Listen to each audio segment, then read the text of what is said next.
বাড়িতে যখন খারকোল আসে না, তখন আমরা সবসময় বাটাই বানাই। আজ খারকোল দিয়ে বাটা না বানিয়ে একটা দুর্দান্ত রেসিপি বানাবো।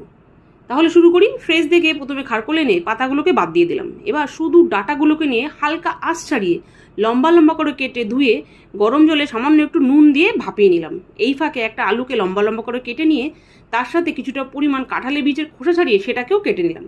এবার কড়াইতে সর্ষের তেল দিয়ে তার মধ্যে কালো জিরে ফোড়ন দিয়ে বেশ খানিকটা পেঁয়াজ কুচি দিয়ে তার মধ্যে থেতো করা রসুন দিয়ে একবার নেড়ে চেড়ে সেদ্ধ করা খারকোলগুলো দিয়ে আবারও নেড়ে চেড়ে একে একে চেরা কাঁচা লঙ্কা, কাঁঠালের বীজ, কুচনো আলু, নুন, হলুদ, লঙ্কার গুঁড়ো আর আবারও কিছুটা পরিমাণ সর্ষের তেল দিয়ে নেড়ে চেড়ে চাপা ঢাকা দিয়ে দিলাম। বলছি, এই রান্নায় কিন্তু তেলের পরিমাণটা একটু বেশি লাগবে।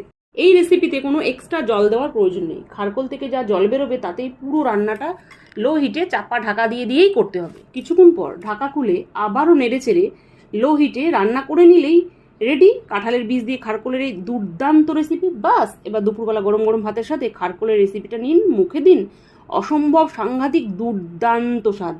খারকোল দিয়েও যে এরকম একটা সাংঘাতিক রেসিপি হয়, না খেলে আপনি বুঝতেই পারবেন না।